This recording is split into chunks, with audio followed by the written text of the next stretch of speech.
Ma vision de la mode dans les villes africaines de demain, c'est d'avoir bien sûr beaucoup de créateurs qui ont compris le sens de ce qui devait être la mode africaine, donc savoir produire en masse, produire en quantité et exporter cette mode. Parce que pour moi, la bonne vision, c'est celle-là, pouvoir exporter la mode africaine.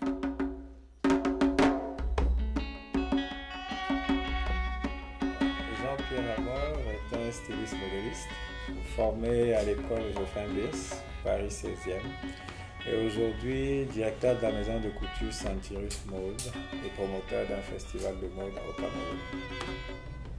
La passion vient du fait aussi d'avoir une maman qui, en dehors de ses heures de service, pratiquait de la couture. Donc je pense que tout ça vient d'un tout, d'un mélange de passion, d'amour pour un métier, mais aussi de proches exerçant aussi dans le métier de la mode.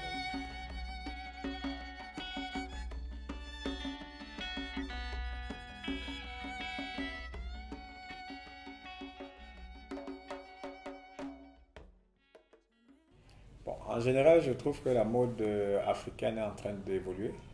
Elle prend une place considérable. On retrouve beaucoup de grands créateurs sur des grands plateaux à l'étranger. Et vous avez beaucoup de créateurs européens qui montent des collections sur la base de certaines influences africaines. Et c'est pareil pour les créateurs africains qui vont s'inspirer de créations venant de l'extérieur.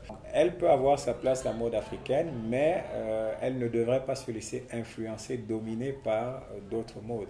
Mais cette influence, elle va beaucoup se ressentir au niveau de ce qui va être le prêt-à-porter. Voilà. Mais ce qui concerne des travaux qui vont relever du sur-mesure, les créateurs africains essayent de marquer leur empreinte sur leurs travaux. Donc je pense qu'ils font l'effort de personnaliser cette mode-là qui doit être africaine. Et j'entends par africaine pas simplement le tissu africain, mais la pensée, l'esprit du créateur qui doit rester celui du créateur africain.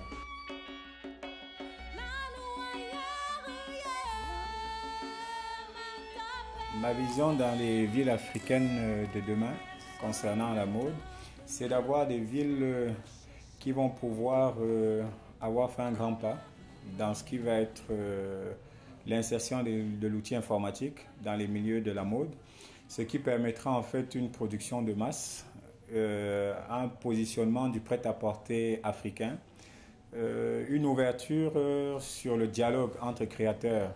Ces villes ne seront que des villes riches en termes de culture, en termes de valorisation du Made in Africa, pour dire ça comme ça.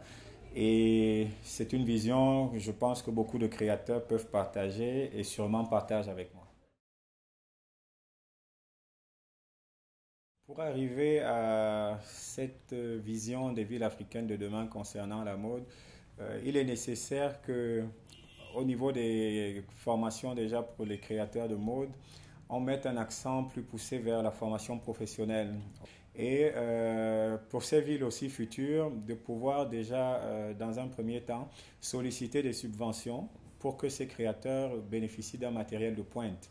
Parce que ce matériel fait la différence en ce qui concerne la production en masse. Mais je suis convaincu que pour ces villes africaines de demain, avec un outil à la pointe, avec des créateurs compétents, ces villes sont faites vraiment pour faire vivre la mode africaine à tous leurs citoyens.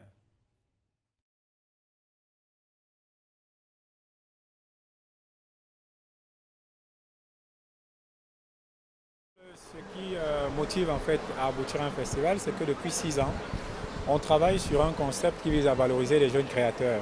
Et c'est un concept qui s'est toujours déroulé à la soirée.